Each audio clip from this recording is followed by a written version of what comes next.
Assalomu alaykum hammaga, hurmatli Instagram kuzatuvchilari. Dinazda sizlar bilan birgalikda aqlimizni charxlab, bu qanday bo'ladi? Ya'ni sizlar xayolingizga kelgan любой so'zni teskarisiga tez va xatosiz javob bera olaman. Bu hech qanday tayyorgarlik yoki yodlangan yoki repetitsiya qilingan jarayon emas.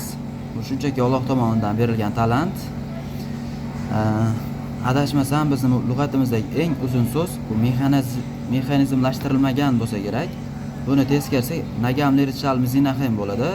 Shu va shunga o'xshash любой so'zni teskarisiga bilish sizga qiziq bo'lsa, like bosib, podpisatsiya bo'lib qo'llab-quvvatlashni so'rayman.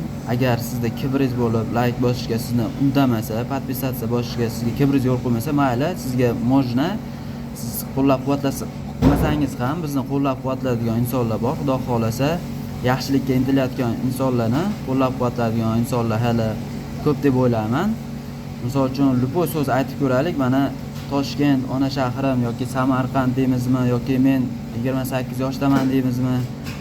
Deylik, misol uchun men Toshkent shahrida tug'ilganman bo'lsa, Namnaglyug'ut, Adirxash, Nem, Tinekshot bo'ladi. Men Toshkent, Tinekshot, Nem shahrida tug'ilganman, Namnaglyug'ut, Adirxash bo'ladi. Yoki bo'lmasa men Namanganlikman, Namkalnignaman, Nem bo'ladi. Yoki bo'lmasa konstitutsiya deymizmi yoki bo'lmasa men chet elda ishlayman bo'ladigan bo'lsa, Namyalchi Adletech Nem bo'ladi. Men chet elda Adletech Nem ishlayman, Namyalchi bo'ladi.